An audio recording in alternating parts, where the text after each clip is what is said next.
Hello to our recorded session of the Maker Governance Risk Call. My name is Peyton. I go by Pros11 online, and I'm one of the governance facilitators here at MakerDAO. Thank you, everyone joining us both live and later on the recording for our 187th Governance and Risk Call. Today is the 21st of April, 2022, and I'm joined by a bunch of awesome people who contribute and are otherwise interested in the Maker protocol. We got a bit of an agenda to get through today, but before we get there, I will just lay a couple ground rules. Obviously, like I said, the meeting's being recorded, so let's try not to talk over one another. There is a great raise hand function in Zoom. If you do have something you'd like to add to the conversation, it makes it easy for me to call on you and let's not step on each other.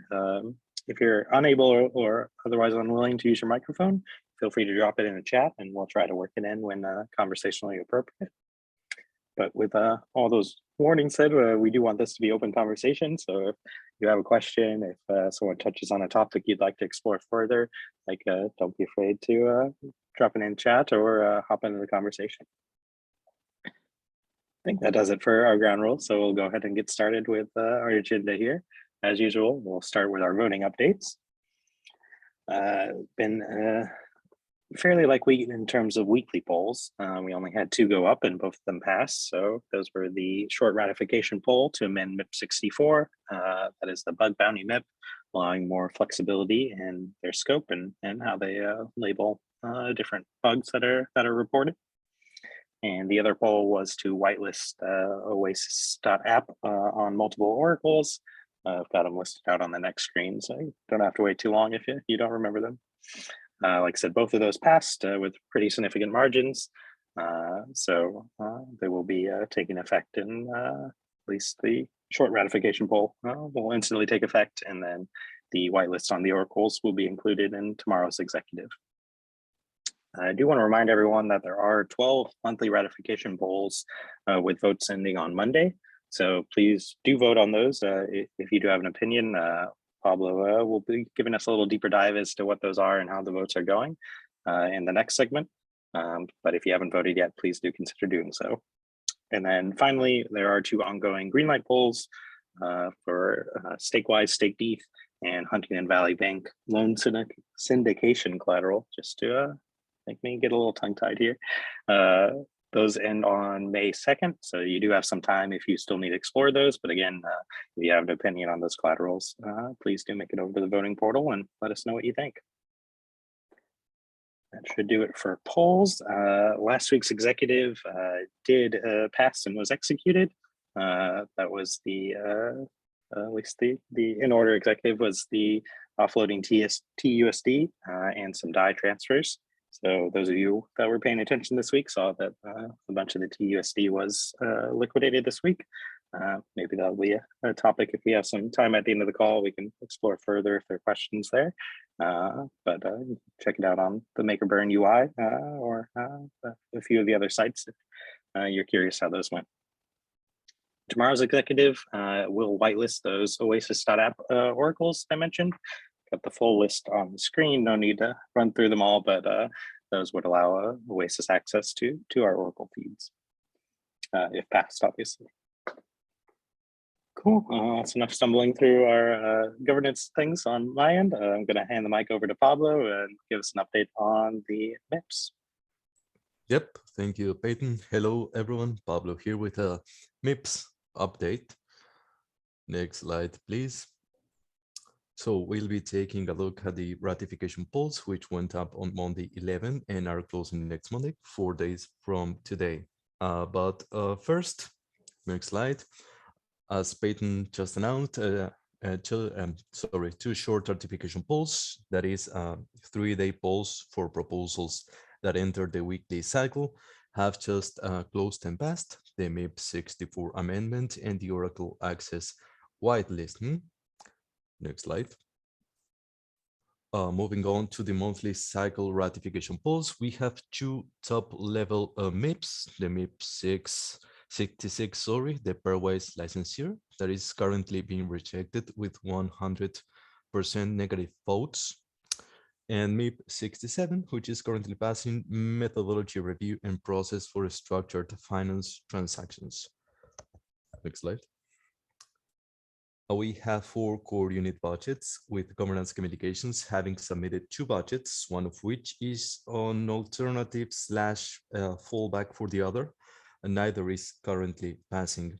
The remaining budgets are for data insights and for protocol engineering, and these are both passing, although with different degrees of comfort. Next slide. Revised mandate for data insights and governance communications have been submitted. These refreshed mandates are both passing. Next slide. We have a core unit onboarding proposal set for events 001 that is likewise passing. This core unit aims to be in charge of handling the planification, the organization, and the execution of MakerDAO branded events.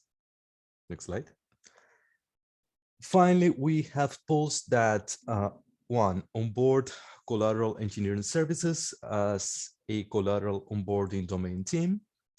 2, that modify the MIP6 collateral application form. And 3, that dissolve the multi-sig for the defunct content production core unit. These polls are all passing. Next slide. Thank you. Now, let's take a look at the proposals in RFC. Some of these have been in RFC for some time now. So MIP65 is a self-contained real-world asset collateral onboarding MIP that's currently undergoing modifications after some spirited community discussion.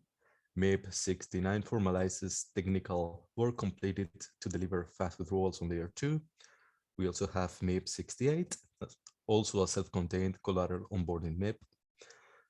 Now for the more recent ones, MIP70 and MIP71 configure a MIP set for real-world asset collateral onboarding, matching the fashion of the current MIP65, and are not being formally submitted for the time being, nor for the foreseeable future. For more information, please refer to the MIP70 thread. MIP72 authorizes Success Capital as a real-world asset arranger for MakerDAO. This MIP is still being worked on, and it's likely to be formally submitted for the June governance cycle at the earliest. Next slide. Thank you. So some old acquaintances here, a budget proposal for the strategic happiness core unit and 2 amendments that aim to improve the core unit framework. One of them revises the budget process and the other revises the core unit offboarding process. We have a facilitator onboarding of Psychonaut for the Immune-Fi security core unit. Reminder that Psychonaut is currently a deputy facilitator for this core unit. And lastly, we have a special purpose fund, which aims to create a 10 million pool managed by strategic finance to experiment with various yield generation strategies. And I think that's pretty much all from me. Thank you. Awesome. Thanks, Pablo. We really appreciate the rundown, and yeah, final reminder to go vote on those proposals if you haven't done so already. Awesome. I believe that should take us to our forum general updates.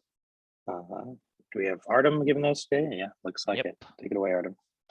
Yep. Hey, everybody. Happy Thursday. And welcome to the forum recap, where we could quickly review the highlighted announcements, discussions, and active signal requests. And this time covering the week of April 14 to 20, which was kind of a light week. We have 1 announcement and then a little handful of discussions. So let's begin with the announcement. Starting with Sebastian, analyzing what's happened to our stablecoin liquidity buffer and reporting that users may have migrated to other yield farming alternatives. He looks into Avalanche, Compound, Phantom, DEX and 3Pool, and also Ethereum loans. Check out the post to actually check out the analysis that he provides about all of that. Yeah, and moving on to our discussions. Starting with Christian Peterson, who posted a first piece among what will be an ongoing series talking about difficulties and challenges of integrating real-world finance with DeFi. And this first post covers stability fees, how they compound over time, and compares them to real-world cases in finance. It's a pretty short and straightforward, so definitely give it a read. And next up, We have Christian Peterson, Centrifuge, and Real World Finance, who have been working over the last couple of weeks to deliver the new version of their legal structure. However, this post was made to help further clarify on the trust indenture and the indenture trustee, which goes into detail by explaining both those roles and the mechanisms involved with them. Hopefully, this information does help with the release of the new legal structure.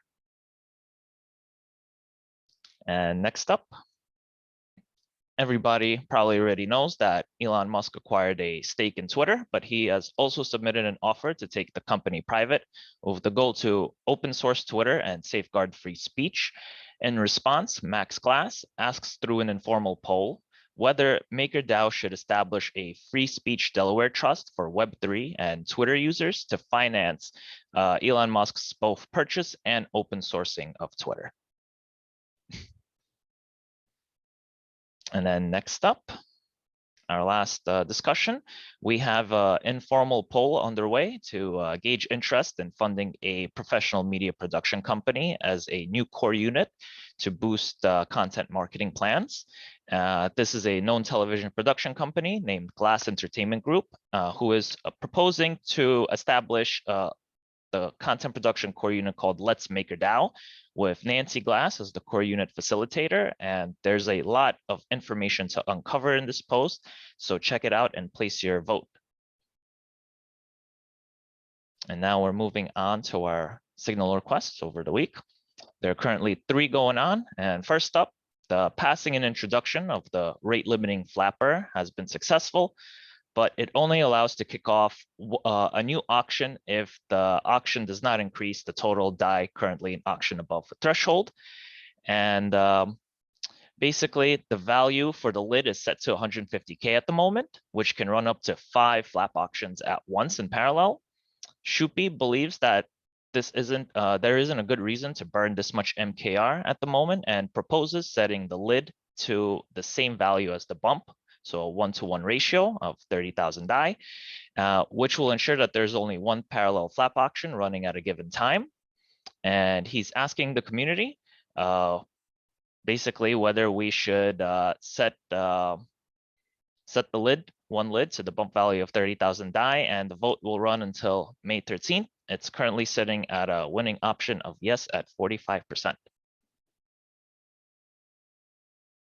And next up, we have TrueFi, who's signaling to onboard a D3M for a newly created TrueFi 3-month maturity DAI lending portfolio. The initial debt ceiling is 50 to 100 million DAI.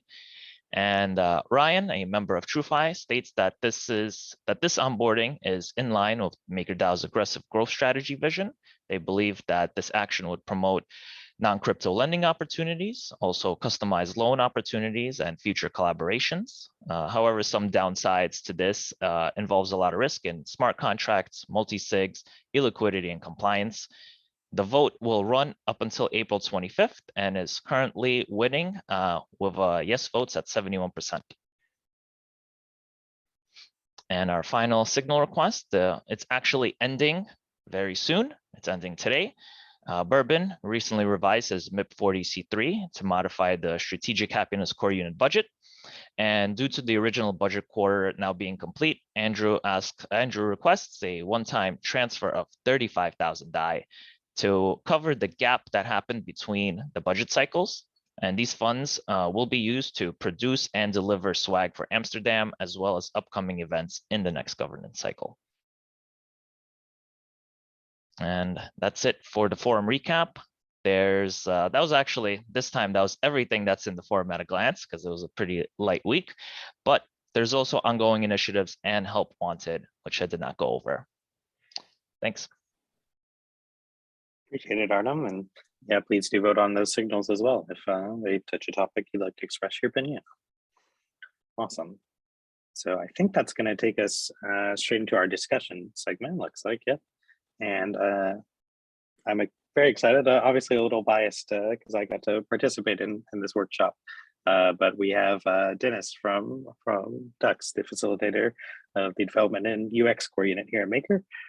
He led a workshop at the Global Governance Gathering here in Amsterdam.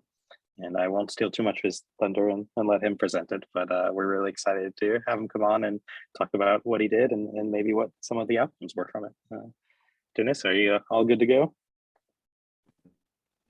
Yeah, sure, let's do it. Thanks for the intro, Peyton. And I should probably start by saying that I was definitely not on my own. So I was there with Thiago, who's on our team. He's our designer, and he happens to be also like a design thinking veteran. So we used to work together quite a bit, also before Maker. So that was really cool to be in person jamming together on a workshop again. So some context, basically, yeah, as Docs, obviously, we're now focused on governance tooling, like we're a product team.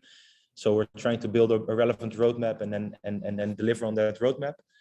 But as you work on governance tooling, then yeah, it's inevitable to reach a conclusion that it's DAO governance is a very intertwined domain, right? So there's not a lot of things you can achieve as a single core unit by just iterating on this web app, right? You really need to coordinate with other core units as well, and also look at processes and policies and incentives. And if you follow that train of thought, then it would also make sense to start thinking about governance and also looking at other projects, how they're doing governance, right? In terms of processes and policies and stuff. So as a core unit, we've been slowly finding our cadence, right, over the past couple of months. And I feel at this point we're running like very smoothly. And we have a lot of like headspace to also do research and think and talk with others. Back in Lisbon, actually, there was this event organized by the Taoist, which is like an organization that is like doing very high quality events and gatherings also online to talk and think about DAO governance frameworks, but also like the whole, yeah, let's say the processes that are part of that as well. They had a really good event at Lisbon, and then we learned that they were also going to do an event in Amsterdam, which was called the Global Governance Gathering. And that was basically our cue to decide that we should probably do something there, because there was a huge opportunity. I'm actually from Amsterdam, so I'm an Amsterdam local. I'm actually right now here at the conference. Thiago is from here as well, so there was like a nice opportunity to do something. So we put in a little sponsorship for the Taoist event. Big shout out to the Growth Core unit for helping us with that. And we actually organized a workshop where we invited other very prominent DAO governance thinkers from other projects. And we spent like a full day figuring out what the main challenges are of DAO governance. And then also trying to jam on some solution, right? Some concepts that might be interesting to pursue. So yeah, what we're going to do now is I'm just going to run you through the presentation that I did here at the DevConnect conference on Tuesday, which is basically like a summary of the workshop itself. The recording is also available, but I'll just quickly go through it, and then maybe after that we can have a low-key discussion about some of these governance challenges that we might also be facing at Maker, and then also some of the interesting avenues we could explore to find solutions for those. So let's go to the next slide, and probably we can skip the next one as well, because this is just a basic introduction about myself and about Docs. So most of you already know Docs, so we can probably skip it. Let's go back to that one. That's like a nice little teaser. We're actually going to do like a redesign of the governance portal that's going to be launched in a couple of days. On Tuesday, this is what it's going to look like. So that's just a little teaser. Be on the lookout for that release on Tuesday. We're very eager to get that out there, because we've been working on this for a while, and we think you're all going to like it. So moving on to the next slide. So I would say the main thought about the workshop that we organized is that improving DAO governance systems is a very difficult thing to do, because it's so ingrained with the rest of the project, right? So for example, a large part of a governance system resides on chain, which is like obviously very difficult to change, especially when you're a DeFi protocol that manages a couple of billion worth of value. But also like all of the processes, they're being used by the community daily, and like the data structures, it's very difficult to mess with them once they are in use. So it is very difficult. But there is a lot of potential to improve DAO governance. You just need to look on other, let's say, layers of the stack, right? So at Dux, we really believe that there's a lot of low-hanging fruit, obviously on the UX level, right? So figuring out the right UX for the interfaces that people use to interact with these governance systems, but also on the levels of processes, policies, and incentives, which are actually more malleable compared to, for example, the smart contracts. So yeah, let's go to the next slide. This is the name of the session we organized, so the DAO Governance Design Jam. Next slide, please. Yeah, and I'm still kind of amazed by this. So we were able to get 11 people in that room. It is a workshop based on design thinking. So it's like it's a very intense, literally 9 to 5 workshop, and you really need to make sure that you don't invite too many people. So we wanted to invite between like 7 to 9 people, but then at the conference itself, there was some serendipity, and we ended up inviting 2 more people. Yeah, and it's like this is, I think, I'm not sure whether we're ever going to have this kind of group in one room together, because this is like, for this particular niche, I think it's like a very impressive lineup, so to say. What's also nice is that after the workshop, I mean, we definitely connected with all of these people, and like, yeah, I could say that we have built a relationship with all of these people right now. We have like a Telegram group, and we've seen each other over the week. So I kind of feel like it's going to be very valuable over the months to come as we try to figure out ways to improve DAO governance. Moving on to the next slide. Yeah, so the way we designed the workshop, it's basically all based on this this design thinking model, which we call the double diamond strategy, or the double diamond model.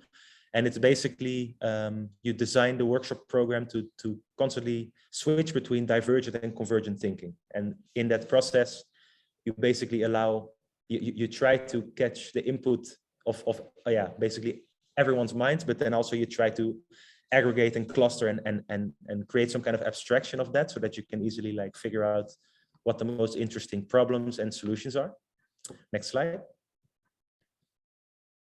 Yeah, so basically that's what we did. We started out, of course, with like intros and creating like some shared context to start with, but then also at one point we started to just writing down all of the challenges and frustrations also that we face when being part of a governance system, right? We put them on sticky notes. Everyone took like 15 minutes in silence to write everything down, and then we put all of it on a wall, and then we try to get some duplicates out. We try to cluster them a bit, so we try to create categories and stuff. Next slide, please. Then in that process, there was some kind of abstraction forming, right? Because you start to understand where the interests and where like the main pain points of the participants are. So there were like some kind of groups were forming, and we ended up creating 3 groups. Next slide, please. Thiago also shared some ideation methods from the design thinking methodology framework. He's been doing this for a while, so that was definitely helpful. Next slide, please. Yeah, that was the most fun part of the workshop. So basically, the 3 sub-teams, they went out into the city, but also they stayed inside to jam together. So they basically selected a challenge statement, and they were going to do ideation. So some of us stayed inside of the venue. Some of them actually, including myself, we just find a nice spot near the water, and we use like these these signs as whiteboards. So it was a lot of fun, and we had a lot of good conversation. And we were able to really empathize with one another. For example, I was on a team with someone who's pretty high up at 𝘰𝘰𝘮. So he's like involved in figuring out how to scale that DAO. And 𝘰𝘰𝘮 is like a very different DAO from Maker, because there was no 𝘰𝘰𝘮 foundation. 𝘰𝘰𝘮 really started from scratch. So, but in a way, on a certain level, we're all dealing with the same challenges. But the lady on the left, that's Laura from Other Internet, which is like a research collective. I'm really impressed by the work that they do in the space. They write like research reports about communities and DAOs. They did a report on Uniswap and Pull Together, for example, as well. And it's just so many insights. It's so it was really interesting to spend the afternoon with these people. Next slide, please. Every now and then we got together as a group to do some intermediate pitching and also give each other some input and feedback. Next slide, please. And then of course, final pitches where basically every team presented one concept that they worked on. yeah, that might be interesting to for teams to pursue. Next slide. Yeah, so looping back to that first exercise we did, Thiago and me still need to do some work to like digitalize everything and then create like, I don't know, maybe a little slide deck or a spreadsheet to yeah, to make available all of the challenges and the problems that we identified. But this week has been very messy. It's a conference week, so we haven't been able to do that yet. But what's definitely true is that the top 3, let's say, challenges that the participants voted on were related to onboarding, accountability, and participation. So the first one is more related to how can we design an onboarding process for DAOs that is not, yeah, that is like beginner friendly, right? So that does not involve like sending a whole bunch of resources to new entrants that need a lot of contextual knowledge, for example. The second one, accountability, is also an interesting one. So how do we hold teams accountable for their work after their funds have been rewarded? So for example, once a research grant proposal has passed, or like a team budget proposal has passed, what we see often in DAOs is that there's a lack of accountability processes, right? If you, for example, compare it to Web2, if there's like 2 companies who engage in some kind of collaboration, usually you start with a signed quote, and then you have like these payment terms and stuff. There's like a lot of like legal milestones that also create a nice accountability structure. And that's something that's lacking in DAOs generally. And the third one is related to participation, and that's a bit more obvious. And that's also one that's very relevant to Maker, I think. How might we incentivize quality governance contributions? And that it's not only like pure, yeah, let's say voting participation rate, but also, I don't know, engaging in discussion and maybe co-authoring proposals, that kind of stuff. Next slide, please. Oh yeah, and I also almost forgot to mention, obviously, we're going to share all of the output of the workshop, including all of those abstracted governance challenges that we surfaced, and we're going to share them on our Twitter, which is MakerDucks. But yeah, we'll share that later. Okay, so moving on to the first team. The first team was focused on onboarding, and the challenge statement that they were focusing on is how might we empower interested new members to self-select their role and contributions to a DAO. So if we go to the next slide, yes, we try to just summarize it in one slide. Basically, the main concept behind what they came up with is like a diamond-shaped onboarding flow, which is kind of a funnel, where the very first steps of the onboarding flow is very like noob friendly, very narrow, and also agnostic to DAOs. So basically just a bunch of questions to understand where people's interests are, where their skill set is, but also like what their general availability is. Those questions will probably not be specific to any particular DAO. And then as this person moves on and progresses through this funnel, the questions and steps and exercises become more personal, right? And they become more specific to DAOs. And then at one point, it also optimizes for self-selection, right? So the idea is that if a contributor or if an individual runs through this onboarding flow, then by answering the questions based on their context, then it should be relatively easy to understand what might be a good role for them to participate in Web3, and also which DAO might be a good fit.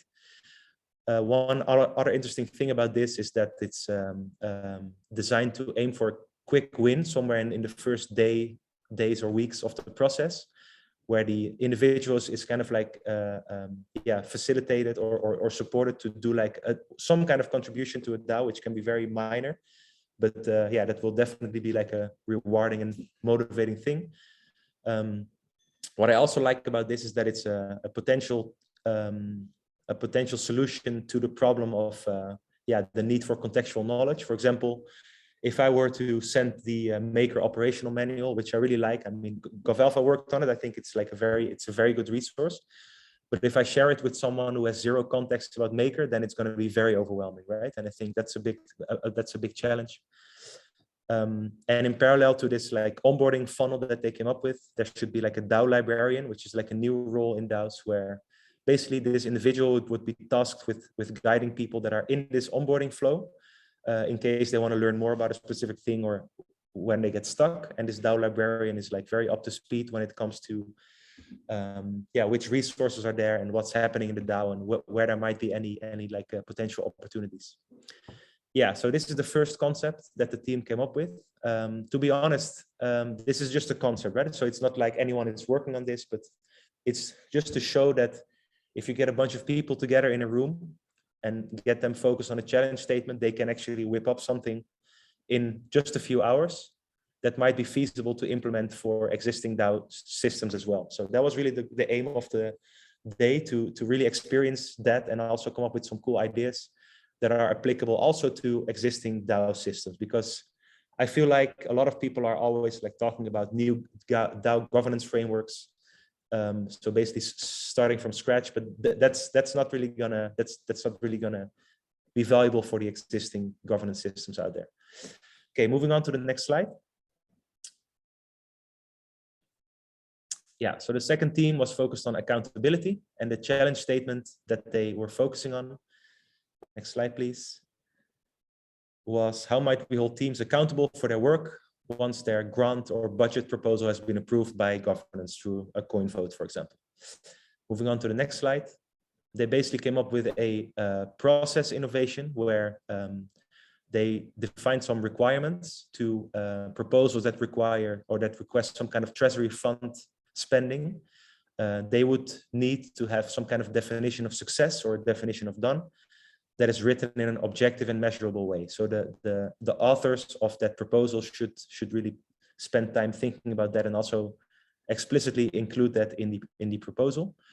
And of course, that's going to be based on the nature of the work. So if it's going to be like a product related thing, then it's easier to do a definition of done. That's like part of the Scrum framework.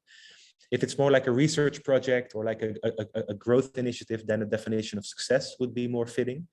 And that's obviously more difficult to make it, to define it in a measurable way, but still. And then for proposals that exceed a certain threshold, when it comes to the amount of funds that are being spent, that proposal should also include appointed members of a committee of advisors. And the idea here is that the advisors can be individuals from other teams within the DAO, but it can also be partly individuals from other DAOs that might need some kind of small compensation to be part of this committee. Next slide, please.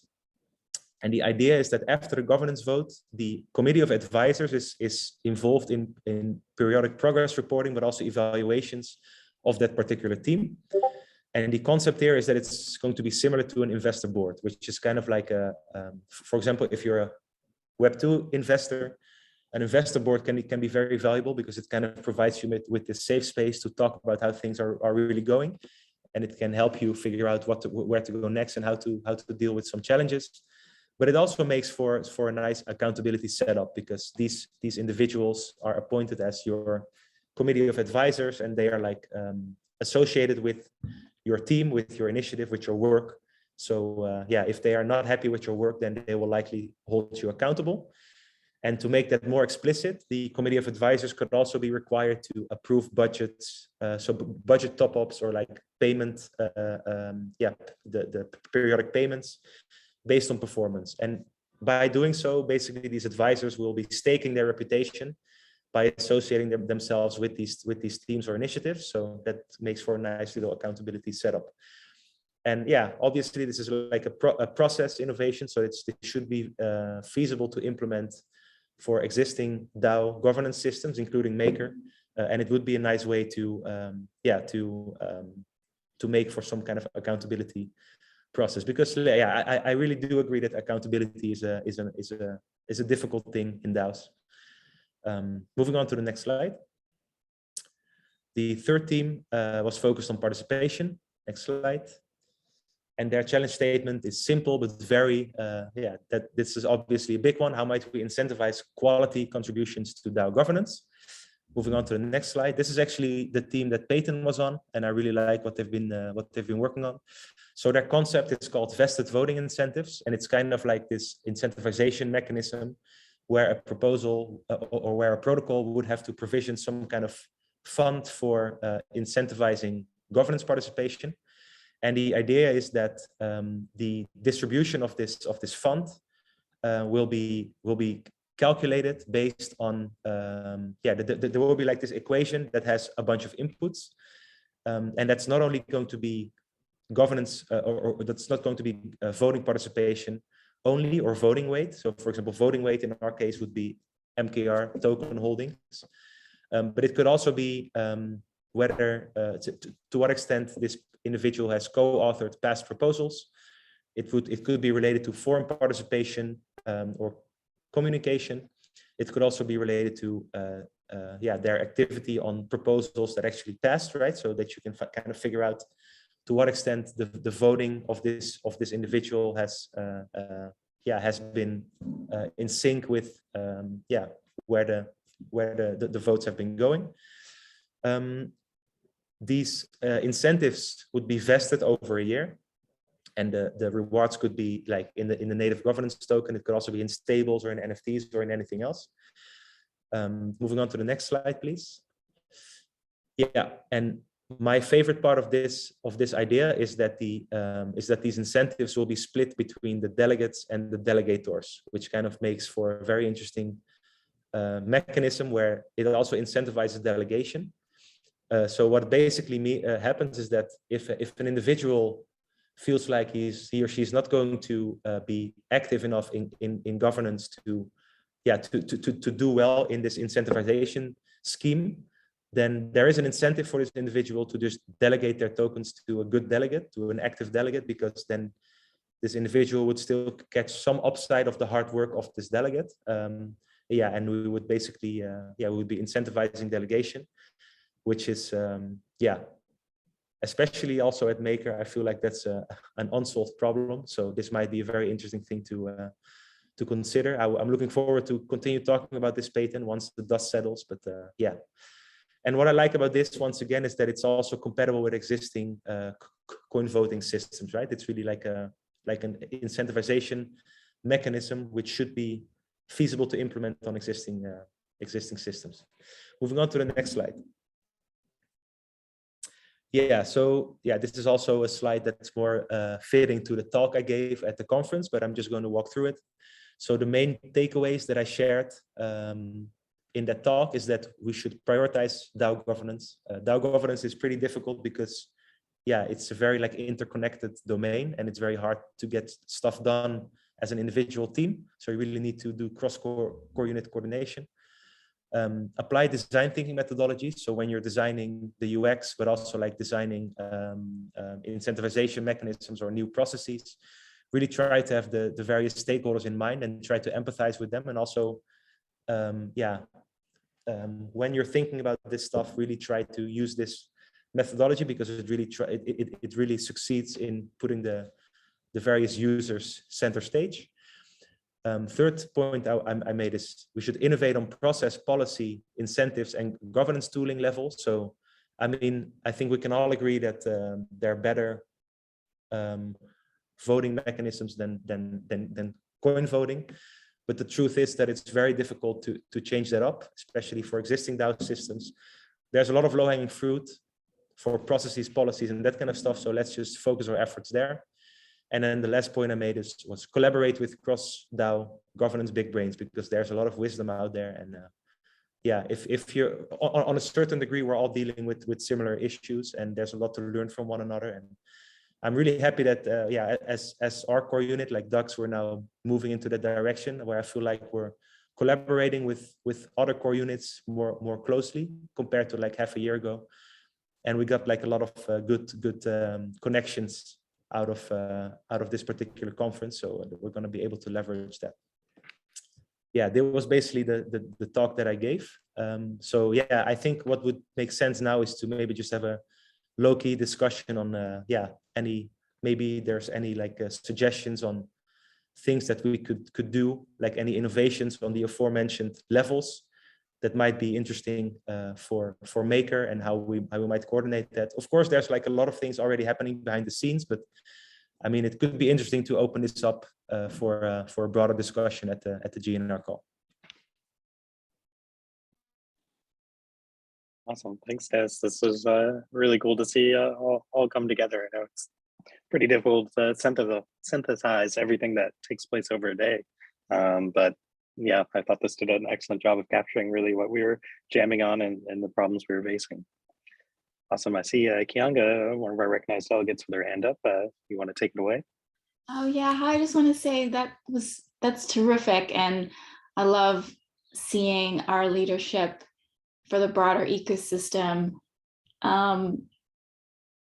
We have a lot to offer. You know, we talk often a lot about our own challenges, and it's really, really valuable information. And I think what you've done here, and as I mentioned in the chat, I was just eavesdropping in another community Orca protocol.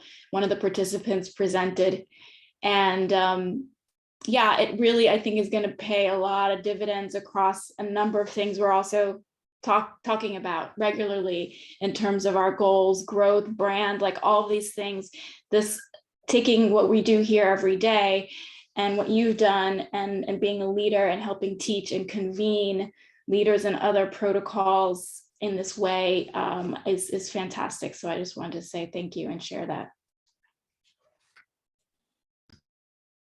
Yeah, thank you. I appreciate that. And yeah, as a participant, I couldn't say thank you more, Dennis. Like, that was a very cool workshop, and I know the connections I got, and just having other brains to bounce problems off. Like, yeah, and Tiago too, obviously, for the facilitation, and you keep our group in check as well. We were nerding out over a lot of governance things, reminded us to be productive as well, which was an important nudge. See a lot of talk in the chat about a few of the different aspects. I don't know if anyone wanted to talk about those. Kind of the accountability seems to spark a bit of a discussion, but we also don't have to go there. I can always throw my hat in the ring. Hey, Peyton. Please do, yeah. I am all for accountability, and I think we need more of it in the DAO.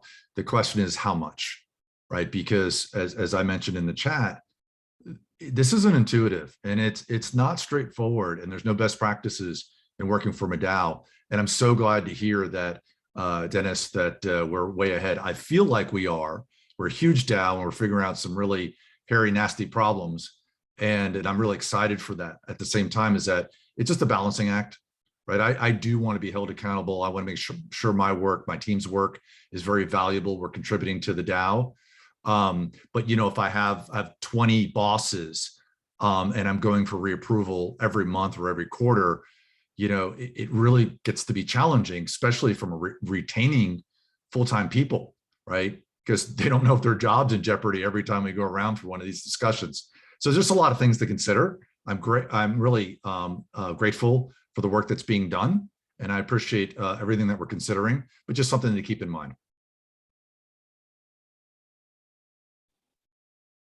Yeah, definitely. Thank you, Irish, facilitator of the Collateral Engineering Services Core Unit, for anyone who's unfamiliar. I know that definitely came up at a couple of the panels and discussions as well, was this question of like, how do you have discussions about performance in a DAO space, right? Because obviously it takes a lot of labor from a lot of different individuals to address comments, to address concerns, and if all you're doing is talking about performance, then you aren't actually performing either. So it's a real balancing act, and not an easy question to solve.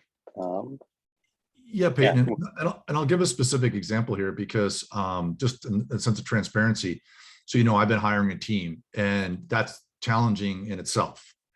And before we had a full team, and on May 11th, Maybell starts, which is our final full-time hire. We are also hiring an engineer. But what's interesting is that now the team is built out, we're not all wearing multiple hats. And now we have the opportunity for me to circle back around and work with each of the people on my team to set some very specific goals and objectives and roles and responsibilities. And beforehand, we were just running all over the place trying to get things done and organized in a way to know what we were doing. I mean, I had the overall vision as far as what I felt as if we need to do a CES, but then now we know, because of the experience that we have and understanding how the DAO works. And basically it's a design and move forward grab feedback where you can, but just keep pushing, right? Don't wait is a real key learning experience that we've had, because people may or may not give you feedback. You'll get feedback when you get things out there, right? But keep moving forward is the best advice that I could give anyone else. Thanks, Trevor. I think it's really helpful to kind of ground that with an example. And I see Louder in the chat saying that there should be much more continuous feedback rather than just either reaffirming budgets or extreme earthquake events, kind of referring to whether it's offboarding or completely denying a budget, right? These are things that can, really derail not just an individual team, but the DAO and a lot of the people contributing as well. So, like, keep in mind the things we did in a workshop were kind of just people throwing their heads together and trying to come up with their best solution in a day. So that doesn't mean that's like the optimal solution, but I was pretty intrigued by the ideas of how we could better hold people accountable. See, David with his hand up, if you want to take it away. Yeah, sure. So one idea that I saw shared was this idea that each core unit would have this sort of board of advisors that keeps it in check. I like this idea because I think one problem we have right now is that, core units and their output are looked at very sort of quantitatively. It's depersonalized. So when you have somebody who's dedicated, who's kind of looking in and making sure your team is accountable, they also get to kind of field you for different things that might change, like a change in objective or a change in context or an obstacle that's kind of out of your control that puts your team back by a quarter. So I really like the personal aspect of having that kind of advisor group. And also just having a group like that be comprised of, professionals that have had some experience would also be great from a perspective of like sharing best practices, getting that more continuous feedback loop in place. Because from my team's perspective right now, I get that with a few individuals, but it would be pretty cool to get it like formalized and have dedicated people that can really, follow along the story and the case of your team. Nice, thanks for the feedback there, David. We can talk about, we can continue on this accountability train. There were obviously onboarding and kind of voting participation elements as well, if we want to discuss those. Also, we can feel free to pitch other topics as well, but I do think there are plenty we could discuss if people have anything they could say. I just had I have a question, kind of in terms of onboarding. So I'm loving to see how we've been really reactivating the Twitter space, and we have the Discord. It's kind of a question for how we are thinking about each of these spaces in terms of onboarding and location for community and like the hierarchy, if that makes sense. So, as a delegate, I'm even thinking, how should I prioritize where I spend time or keep up? Is there a sense that the Discord is where most new people are starting? Is that more so happening on Reddit? Is it happening simultaneously? To what extent is the forum? Anyone's observations just in terms of our different spaces, how you think it's currently kind of perceived or being used in terms of the onboarding process of new people?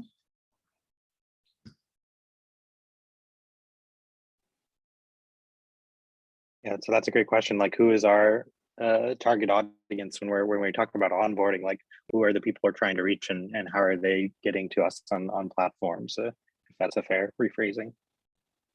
Yeah, and I believe that we also should ask what type of users, right? I mean, are they looking to contribute to governance? Are they looking to use the vaults? Are they looking to use DAI? What are users, right?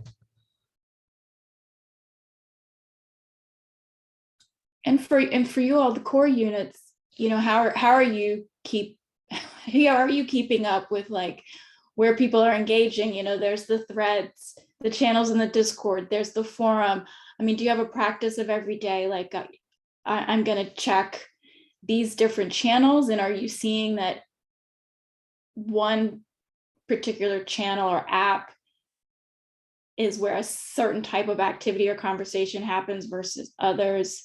You know, just in your day-to-day, how are you engaging across all of our main spaces? From my experience, working for MakerDAO, users that are or that were at the moment at Rocket Chat or now on Discord are much more closer to the protocol and the things that are happening at the protocol. And then you have, let's say, social media people that engage with MakerDAO that probably is more like engaging at a DeFi level or a crypto level, and not a governance level.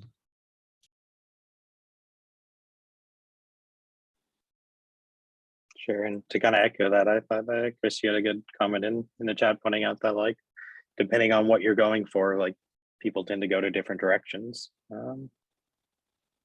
Yeah, and Long obviously, perhaps our core unit's a little biased because moderation is a part of it, but like also in theory, you know, these are things that we want everyone to be able to read and engage with. So thinking about like how much time it takes to split up and keep track of all this stuff is important as well. Yeah, one other thing I would like to add, which might be relevant to this, is that I've noticed this week I've been talking to many people also from other DAOs, and I feel like we should be we should be asking ourselves what we're trying to achieve, or what kind of people we're trying to reach with these kind of things when we're talking about improving like the governance system. For example,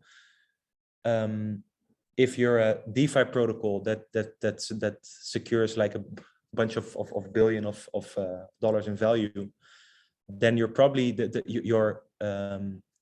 reason why you're pursuing decentralization and like a healthy governance system is completely different from a lot of the other projects I've spoken here. For example, I was talking to someone from 𝘧𝘪𝘴 yesterday, and they were also doing like they were also like doing all kinds of things to figure out how to decentralize. So they were trying to bootstrap their community so that they could launch a DAO and then lean into the community to do decentralized governance. But then I was like, your problem is that you're looking for people to use your product, right? So you should be going for the content creators, right, that are now putting their stuff on YouTube and on other platforms. So that's like a whole different audience, and it's also a whole different purpose for pursuing decentralization. So I think also in the case, this is obviously a personal opinion, but I believe that something like Maker, the governance of a protocol like Maker, is not something where we should pursue that every single user should be participating in all of the governance votes, because the governance votes are incredibly it's like they're very what's the word for it? You need a lot of knowledge, a lot of contextual knowledge for it. So I would say that the first questions we should be asking is what are we trying to achieve? What kind of persons are we trying to engage? And then apply like this design thinking principle to empathize with these particular individuals and try to see ways to further activate them and to retain their attention in this space where there's a lot of opportunity also.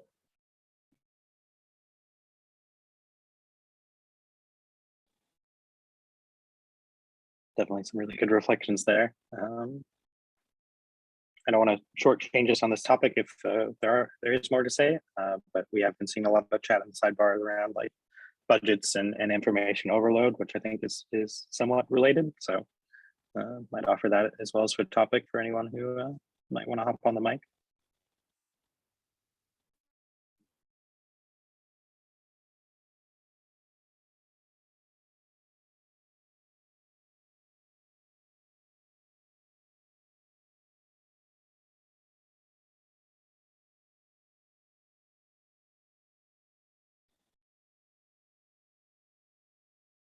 yeah, definitely have some good comments about like the friction dinner, not just Maker, but the space in general.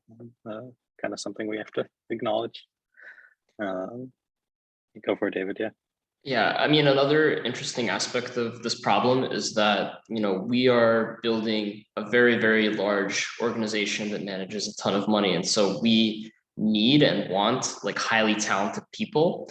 But the problem is that because crypto has such a high barrier to entry, if you want like, there's just a lot less talented people that are also crypto native that you could bring in. So one challenge I think is being able to bring people from outside of the crypto world into a DAO.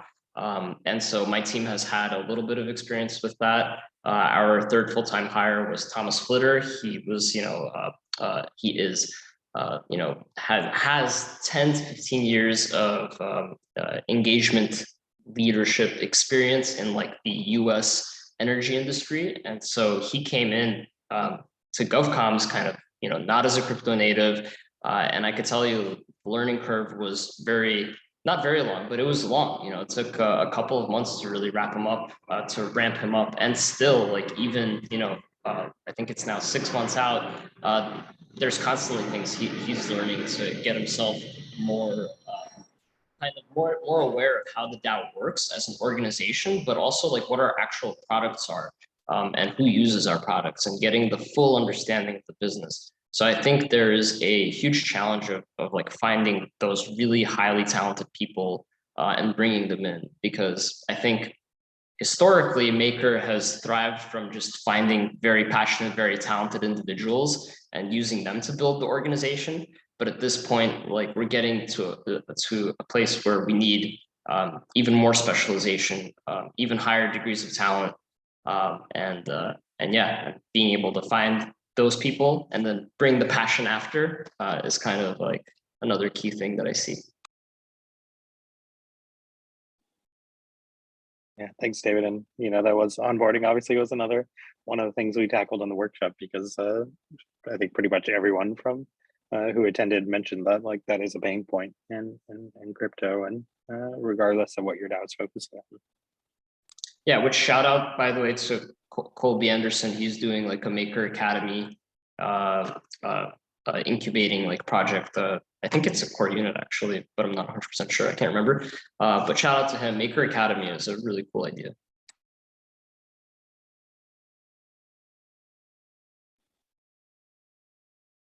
Right on. Seeing more comments about like budgets and how do we accountability relating to budgets. If there's anything that people want to discuss from there, happy to bring it up.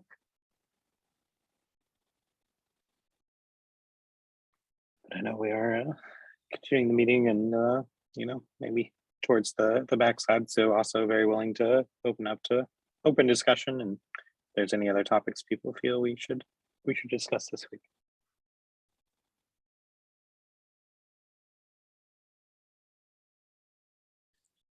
Yeah, I would actually, if we still have some time and if there's no further like, thoughts from the participants here, I would be very curious just to hear some opinions or some thoughts on what are the things that you believe we should be, we should be trying to improve when it comes to our governance system, right? And I'm talking about the voting system. I'm talking about the governance processes, the policies, the incentives. I mean, there's a bunch of people that are thinking about this every day, and they're like, there are some initiatives running in the behind the scenes, but I don't know. I'm just curious if there's anyone who wants to share any thoughts on that, because that might be useful to us.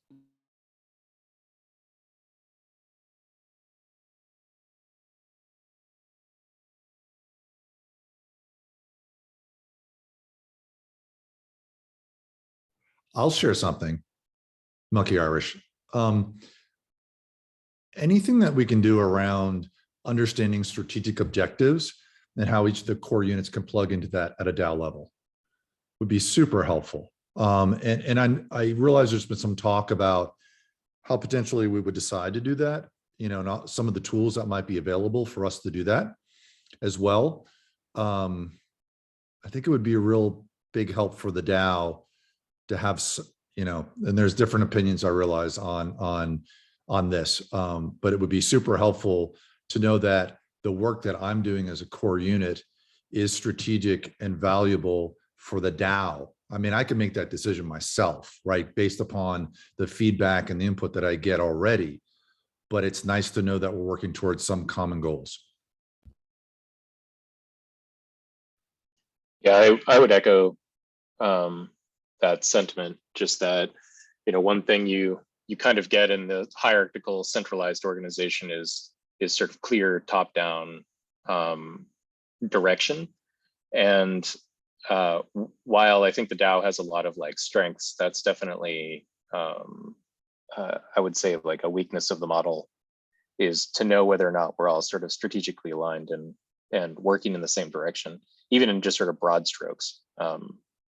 It would be nice to know that even if core units were going to have some autonomy or the autonomy to execute, that we were all like, you know, tugging the ship in the same direction.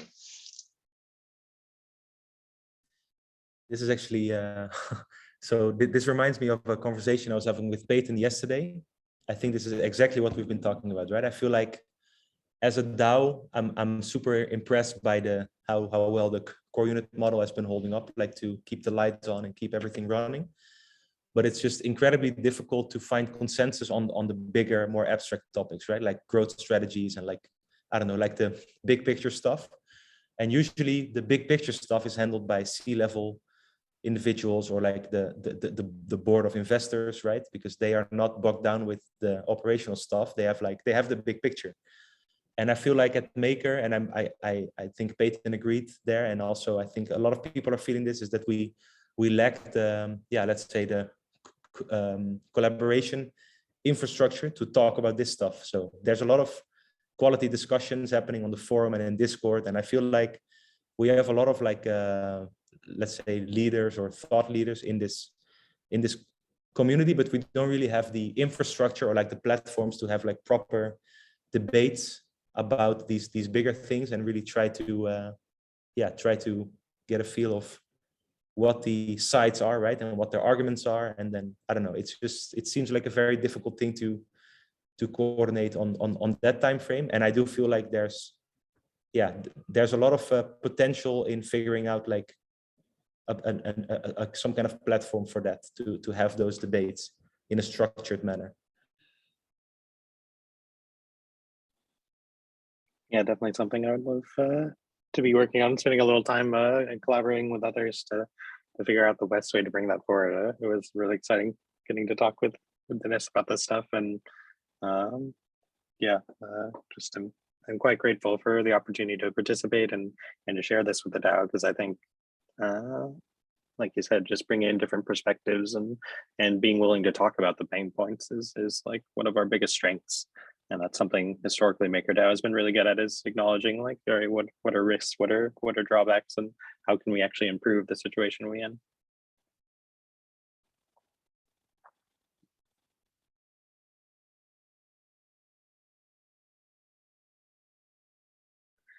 Awesome. See Will with his hand, the facilitator for Real World Finance. Take it away.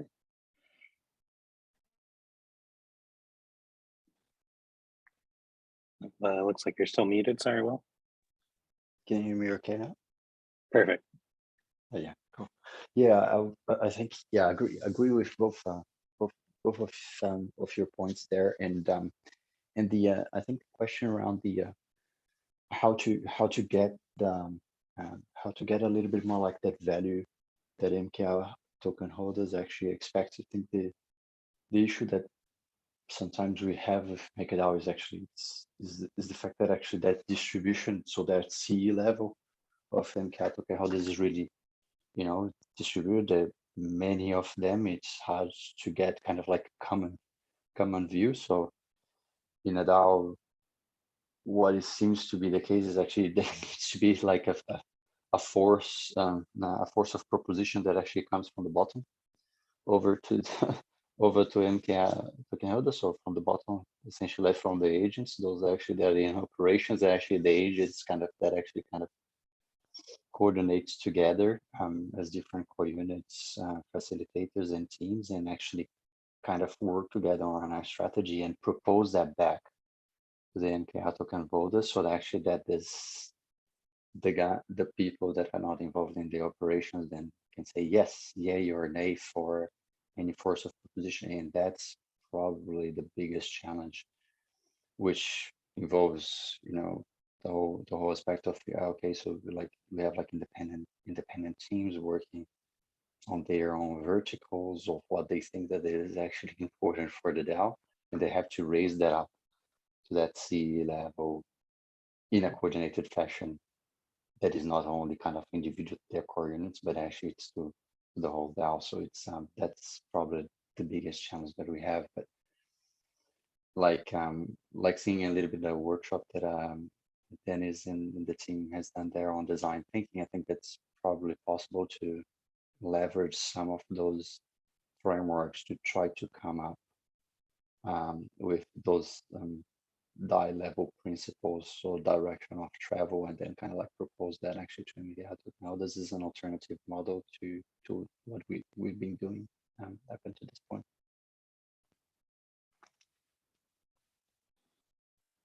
Thanks, Will. And yeah, kind of seeing a like discussion in the chat kind of about token holders and you know, how we value their opinions and to what extent we use that to guide our future structure and kind of what's the optimal path for doing so. Obviously, we're not going to solve all these big challenges in one call, but I do appreciate everyone willing to discuss these issues. Anything either from the chat or that we haven't brought up now that people might wish to discuss before we wind down?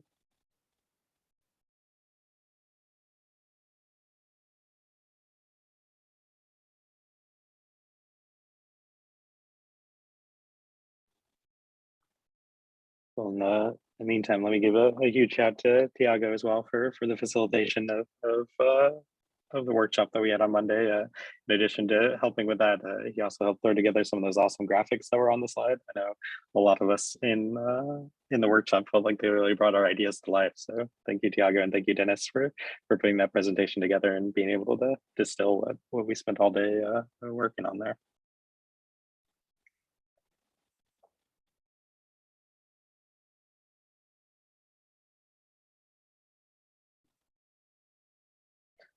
Would love to see a lot of the side chat continue on the forums. Like I think talking about budgets, talking about the direction and prioritization is definitely something we'll be focusing on coming up here. And yeah, would love to make sure we get those all shared, even if the GNR may not be the best best way to preserve that. So please, if you're so inclined, type that up on the forum and we can continue the conversation there.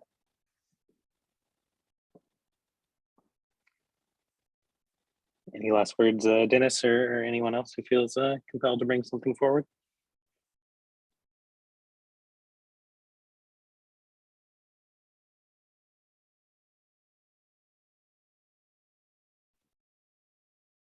All right. Well, I really appreciate the conversation and everything we've had today. Thank you for joining us. Like I said, please keep it going in the forums. We'll be back same time, same place next week. And yeah, thank you so much, everyone.